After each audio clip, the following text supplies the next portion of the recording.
As the nation reached the peak of technological advancement, the people left its governance to artificial intelligence.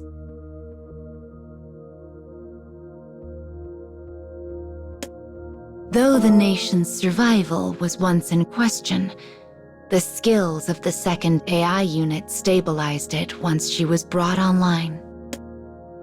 But alas, the first AI had flown too close to the sun, and some people came to harbor ill feelings toward their new artificial leader. Though such voices grew less prominent as the situation calmed, one group continues to petition for a government led by humans and employs violence as a means to that end. The girl charged with the country's survival has been forced to deal with these remaining activists. She must find a way to halt their continued harmful actions. According to a subordinate, the group leader's identity is a mystery. But the timing of their actions leads the girl to believe there is a mole in the government. Yet proof of this theory eludes her. I'm sorry to have kept you waiting. The voice belongs to a woman with an intelligent glint in her eyes. Her words pull the girl back from the depths of her reverie. The woman is a minister who has served with loyalty and skill since the day the girl was awakened. Her favorite notebook in hand, she approaches the projection of the girl. The girl's sensors detect the faint scent of ink as the minister swiftly goes about her writing. After a quick, final glance at the numbers, the girl closes that data stream and accompanies the woman to her next task.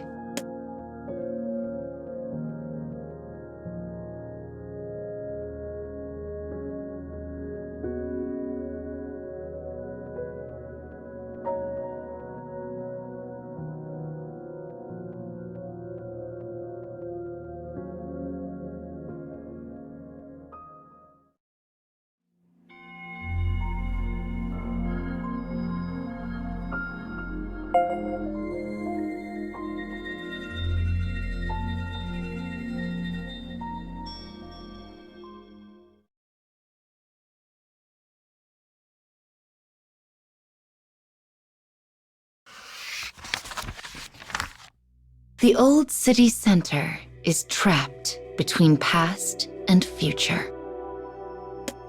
The state seeks to turn the area into a commercial district and has ordered all residents to evacuate so construction can begin.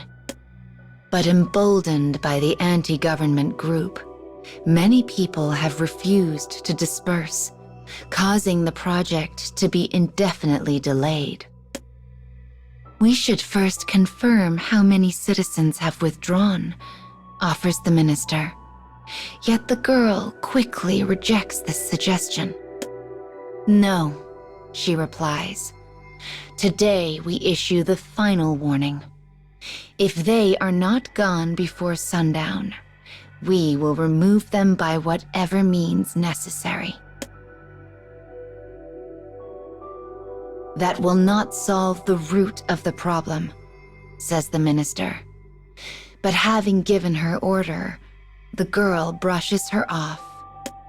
She knows the residents of the city center are using the recent anti-government activism to make a defiant stand, and she plans to end it here and now.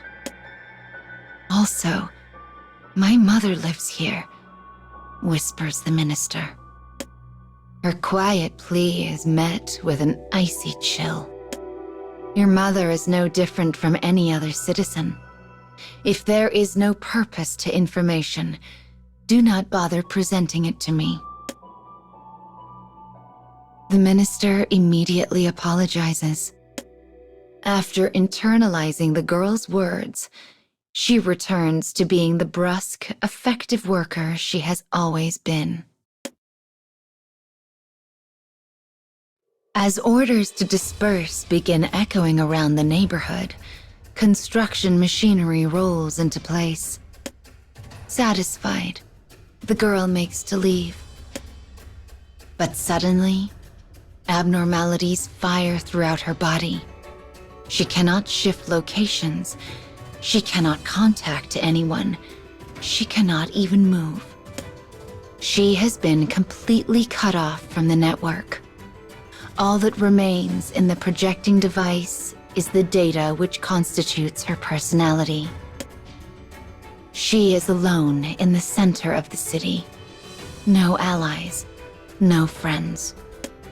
And what she does not know, what she cannot know, is that every thread of fate has been carefully woven so it might lead to this moment.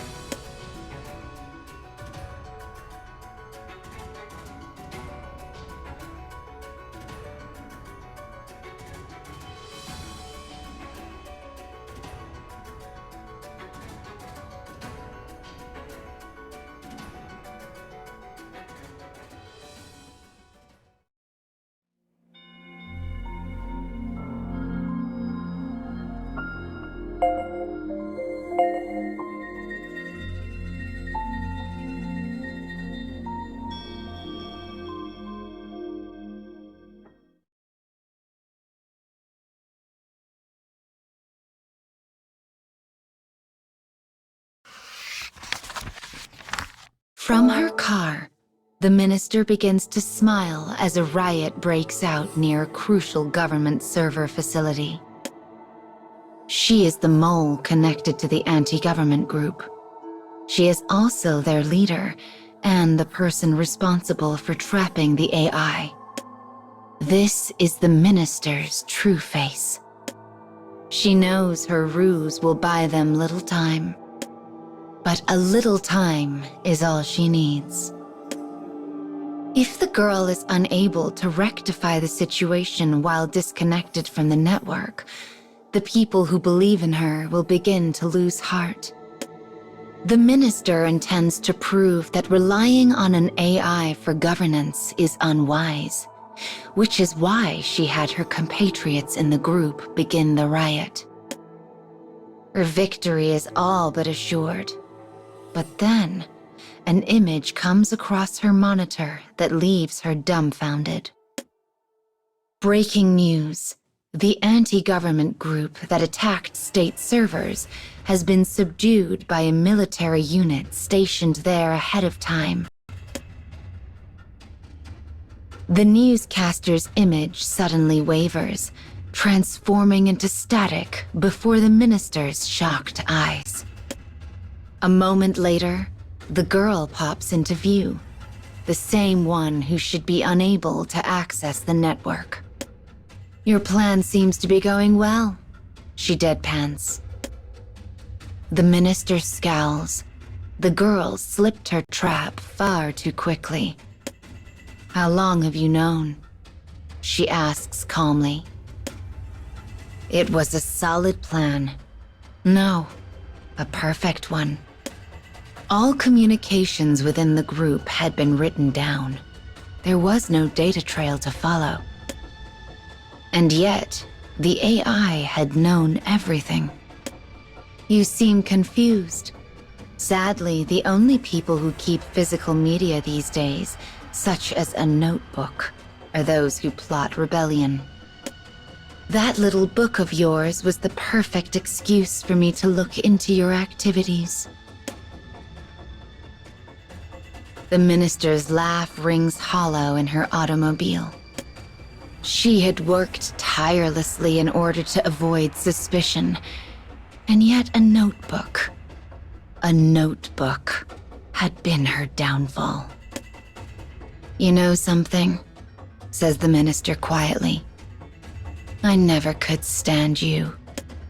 Nearby, a siren begins to wail. A moment later, her car is surrounded by soldiers.